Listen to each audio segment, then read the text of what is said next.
गृहस्थ तथा संन्यास। उपाय निर्जन में साधना। श्री राम कृष्ण। सब काम करना चाहिए परंतु मन ईश्वर में रखना चाहिए। माता पिता स्त्री पुत्र आदि सबके साथ रहते हुए सबकी सेवा करनी चाहिए, परंतु मन में इस ज्ञान को दृढ़ रखना चाहिए कि ये हमारे कोई नहीं है।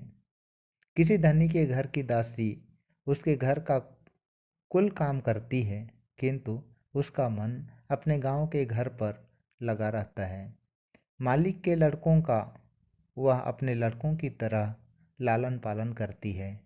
उन्हें मेरा मुन्ना मेरा राजा कहती है, पर मन ही मन खूब जानती है कि ये मेरे कोई नहीं है। कछुआ रहता तो पानी में है, पर उसका मन रहता है किनारे पर, जहाँ उसके अंडे रखे हैं। संसार का काम करो पर मन रखो ईश्वर में।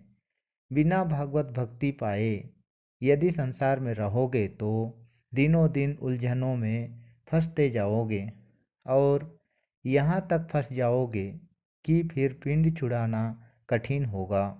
रोग शोक तापादि से अधीर हो जाओगे। विषय चिंतन जितना ही करोगे आसक्ति भी उतना ही अधिक बढ़ेगी। हाथों में तेल लगाकर कटहल काटना चाहिए, नहीं तो हाथों में उसका दूध चिपक जाता है। भगवत भक्ति रूपी तेल हाथों में लगाकर संसार रूपी कटहल के लिए हाथ बढ़ाओ। परंतु यदि भक्ति पाने की इच्छा हो तो निर्जन में रहना होगा। मक्खन खाने की इच्छा हो तो दही निर्जन में ही जमाया जाता है, हिलाने डुलाने से दही नहीं जमता। इसके बाद निर्जन में ही सब काम छोड़कर दही माथा जाता है, तभी मक्खन निकलता है। देखो, निर्जन में ही ईश्वर का चिंतन करने से यह मन भक्ति ज्ञान और वैराग्य का अधिकारी होता है। इस मन को यदि संसार में डाल रखोगे तो यह नीच हो जाएगा। संसार में कामनी कंचन के चिंतन के सिवा और है ही क्या। संसार जल है और मन मानो दूध। यदि पानी में डाल दोगे तो दूध पानी में मिल जाएगा, पर उसी दूध का निर्जन में मक्खन बनाकर यदि पानी में छोड़ोगे तो मक्खन पानी में उतरता रहेगा।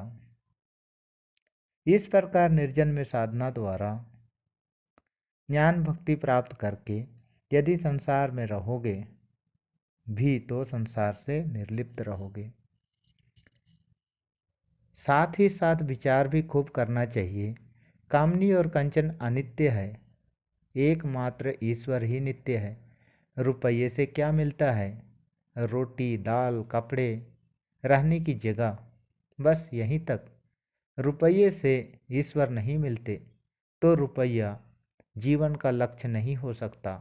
इसी को विचार कहते हैं, समझे मास्टर? जी हाँ, अभी अभी मैंने प्रबोध चंद्रोदय नाटक पढ़ा है, उसमें वस्तु विचार है। श्री राम कृष्ण। हाँ, वस्तु विचार। देखो, रुपये में ही क्या है और सुंदरी की देह में भी क्या है, विचार करो। सुंदरी की देह में केवल हाड़ मांस चर्बी मलमूत्र यही सब है। ईश्वर को छोड़ इन्हीं वस्तुओं में मनुष्य मन क्यों लगाता है?